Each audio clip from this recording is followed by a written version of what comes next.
ఒక బంధంలో ఉండకూడనిది నిర్లక్ష్యం, ఉండాల్సింది నమ్మకం, ఇవ్వాల్సింది సమయం. క్షమించడం వల్ల గతం మారకపోవచ్చు, కానీ భవిష్యత్తు మాత్రం తప్పక నీకు అనుకూలంగా మారుతుంది.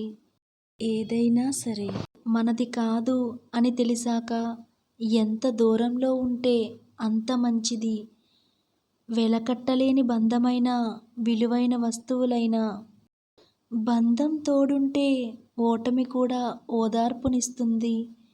ఎవరూ లేకుంటే విజయం కూడా ఎక్కిరిస్తుంది. దారి బాగుంటేనే ప్రయాణం అందంగా ఉండొచ్చు, కానీ తోడు బాగుంటేనే ప్రయాణం అద్భుతంగా ఉంటుంది. విలువ లేని చోట బాధపడుతూ ఉండడం కంటే కష్టమైన వదిలి ఉండటం మంచిది.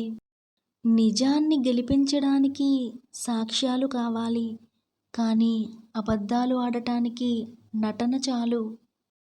మనమంటే ఇష్టం లేదు అని ఎవరూ ప్రత్యేకంగా చెప్పరు. వారి ప్రవర్తన బట్టి మనమే అర్థం చేసుకోవాలి. కష్టమైన, నష్టమైన మనమే దూరం అవ్వాలి. ఈ ప్రపంచంలో అత్యంత తేలికైన విషయం ఇతరులలో తప్పులు వెతకడం. అత్యంత కఠినమైన విషయం మనలో తప్పుల్ని ఒప్పుకోవడం. ఎంత పశ్చాత్తాపపడినా గతం మారదు. ఎంత ఆరాటపడినా భవిష్యత్తులో జరిగేది ఆగదు. ప్రస్తుతం ధర్మంగా బ్రతుకు, భవిష్యత్తు గొప్పగా ఉంటుంది. ఎక్కడ వెలుగు ఉంటుందో అక్కడే నీడ ఉంటుంది.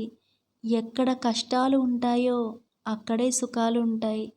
ఎక్కడైతే నిన్ను హేళన చేశారో అక్కడే నువ్వు నిరూపించుకో.